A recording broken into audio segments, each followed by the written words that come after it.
Hello, friends. Have you ever helped too much? Have you ever overhelped to the point where you hurt yourself? Well, today I want to talk about that. It's been a hard time getting this video going today because it is a holiday, Monday in Canada, but I wanted to get it out there anyway.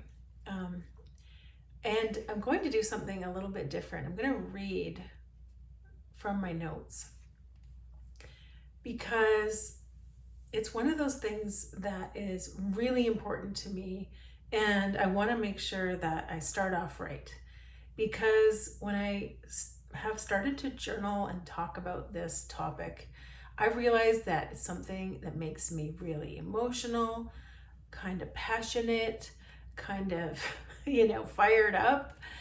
And it's also something I haven't yet really totally unpacked for myself.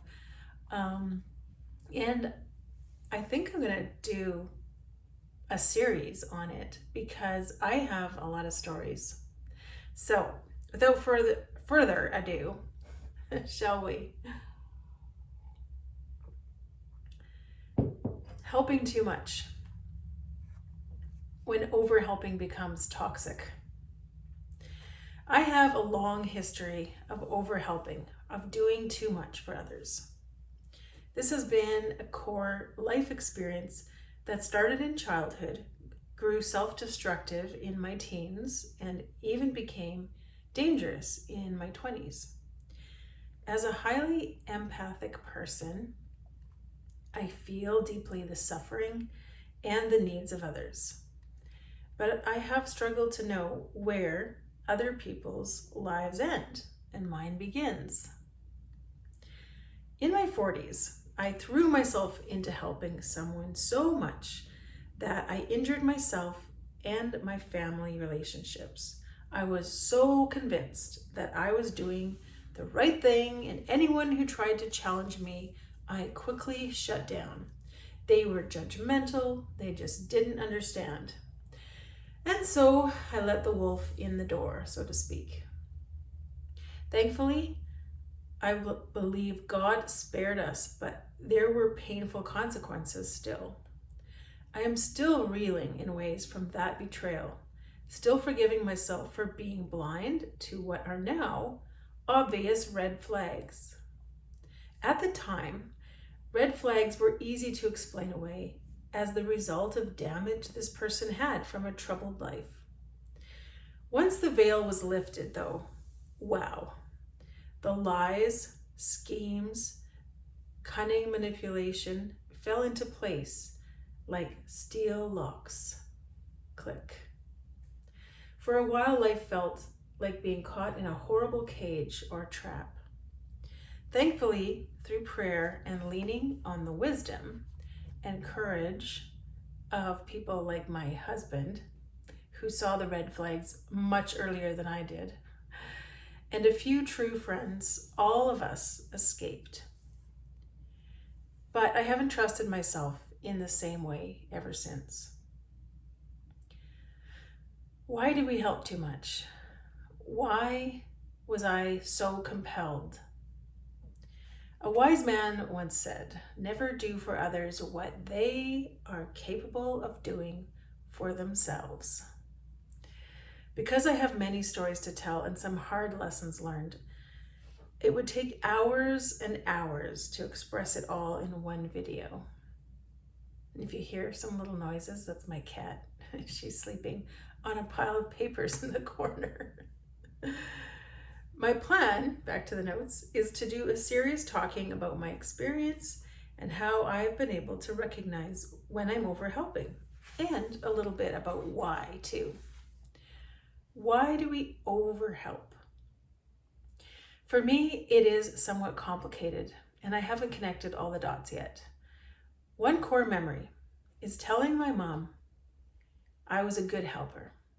This was probably elementary school, maybe grade 3. That it was a gift I had, a calling to be like a ladder that other people could climb up. I didn't assert myself because I thought everyone else was a lot better than I was. And at the same time, they needed me. They needed me to be that way. It made me feel special or valuable when I went the extra mile. I didn't just babysit for people, I would clean their house.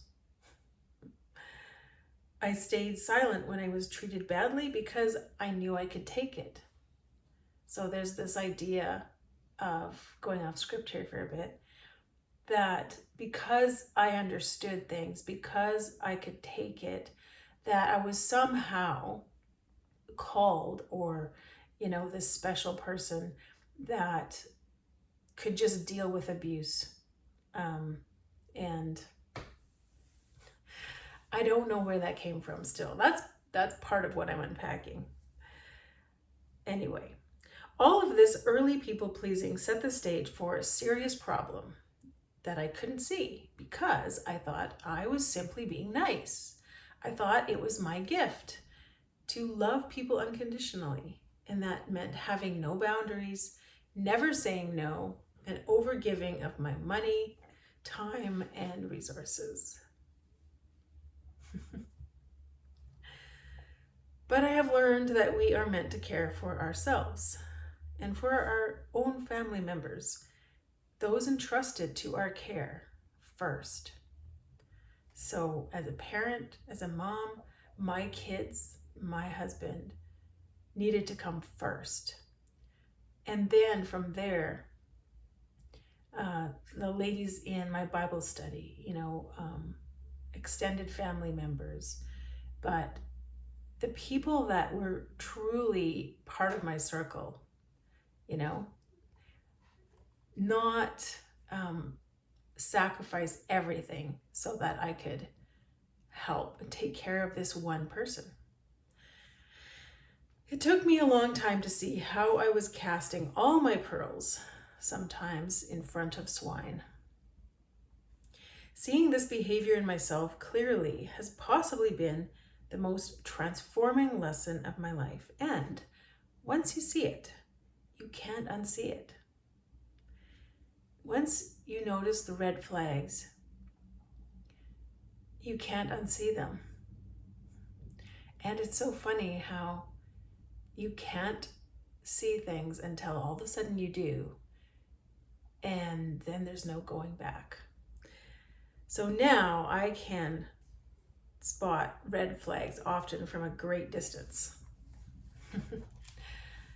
So that's kind of a little introduction to this topic of overhelping, or when serving others, helping others, going the extra mile becomes actually toxic or even dangerous and destructive.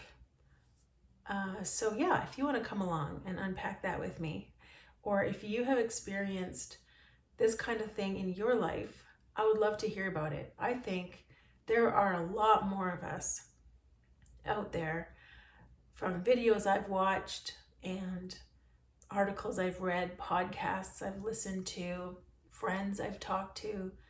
I know that it's not just me struggling with these things, but I think for some reason I really struggle hard with it. So, okay, I gotta get going. I'll talk to you again soon. Bye.